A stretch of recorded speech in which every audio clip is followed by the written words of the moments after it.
Hey YouTube, it's Monroe and I'm back. Today you are in for a real treat. I am making my cheesy egg and polenta casserole. I love grits and I love cooking with grits. I wanted to come up with a brunch idea for Christmas. I typically host a big brunch for my family and friends on Christmas. This year it was much smaller.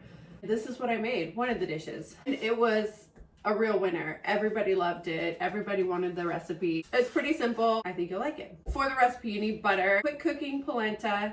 Don't worry about looking for quick cooking polenta. You just buy normal grits. On the package, it will actually give you the quick cooking instructions. So don't spend an hour in the grocery store looking for quick cooking polenta. Perfect, check. You're gonna want some salt. Typically a finer grit of salt, like a sea salt. I'm probably going to use kosher because it's what I have right by my stove. Cheese. I'm going to do a blend of fontina and mozzarella. I have that shredded. I will shred my fontina. Parmesan, a Reggiano. I have it grated here. Not necessary. You can buy a block of it and grate it yourself. Shredded basil, kale, any uncured Italian meat. When I made it on Christmas, I used prosciutto, an uncured prosciutto, and that was amazing. This time I wanted to try something different, so I have an uncured supersada. I think it'll be great. And your eggs, I have them in the fridge. I'm gonna go with a big guy. This is such a good dish, and I need to get rid of a lot of ingredients because I'm heading out of town, so I'm using a big one, super deep, and I could fit 8 eggs in there, but I'm not. I'm probably gonna do 4. And yeah, I probably already said butter. Let's get started. I have here a little half of a stick of butter, and you want to start off by generously greasing your pan, whatever you're using. I also have preheated the oven to 400, and I put on 4 cups of water to boil in a small to medium saucepan. You can use whatever you like to grease your pan with. You just want to get your kale chopped up, bite-sized pieces preferably. You can purchase the already chopped kale if you want to spend the extra money. I had some kale in my fridge. That's what I went with. It's a lot here. I probably won't need all of this, but I have it just in case. So I'm just gonna get the fontina grated. So for the Italian meat, you want about 8 ounces of this meat for the recipe I'm cooking. Again, adjust it to meet your needs, whatever that is. If you're cooking for a bigger family, if you're cooking for a smaller family. You want it really thin. I know some people might choose to use a mandolin. I don't have one.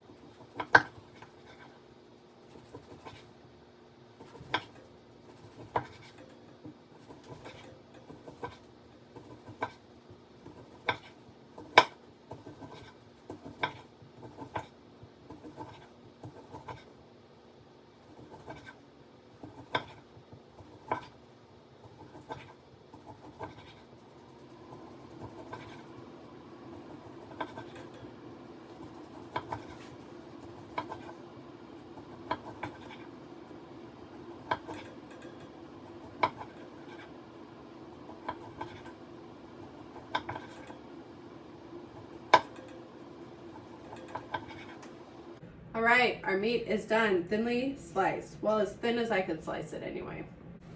I mentioned I'm using kale for this recipe. It's also super versatile. You could use spinach if you wanted, or really any leafy green.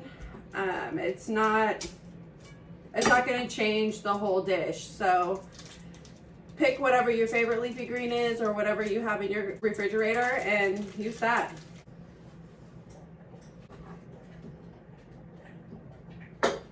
Okay, so I have my polenta here.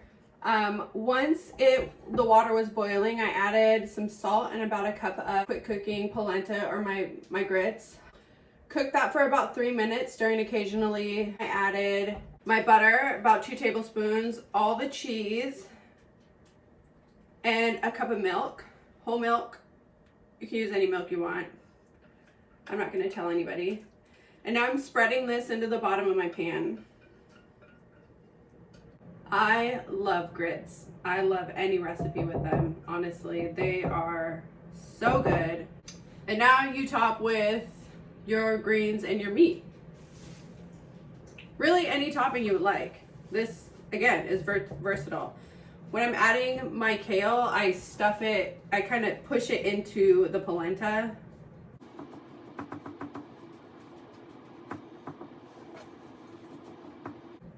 And then you go and you spread your meat.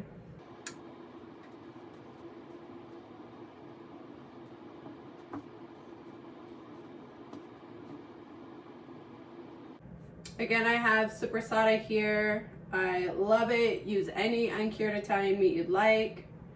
Leave off the meat if you want to have a vegetarian option. That sounds like a great idea to me. You could put mushrooms in here, red peppers.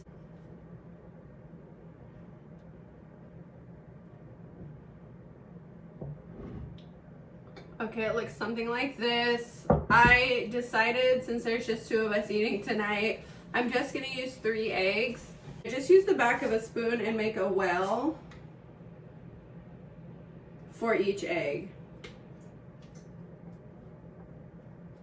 Like a little bed for it to sit in.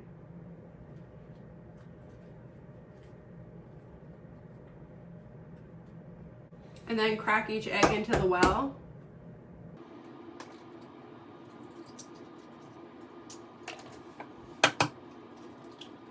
Crack each egg into each well. Eggs are in. So I'm gonna sprinkle the eggs with salt and pepper and the entire thing with Parmesan.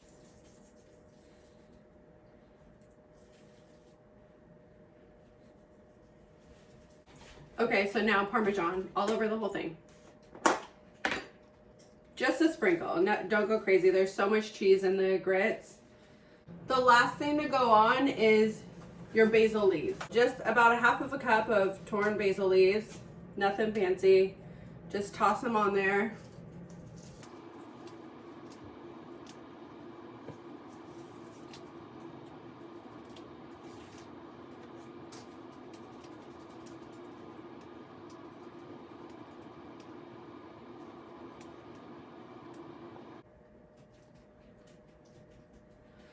And so you're gonna wanna bake this at 400.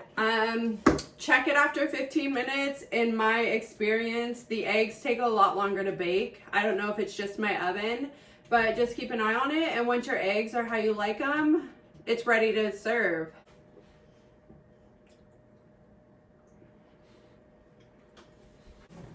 All right, I don't know if you can hear that sizzle, but it has been baking for about 30 minutes. The eggs are finally where I want them. The meat looks lovely and crispy. It's sizzling. You can smell the cheese, that fontina, the Parmesan, mozzarella, just a hint of the basil. I hope you like this. I know it was a quick video. Please like and subscribe. It would really help me out. I'm just building my channel. Let me know if you want me to cook anything for you. Let me know if you try anything that I've made for you. Please check in next time to see what I'm cooking.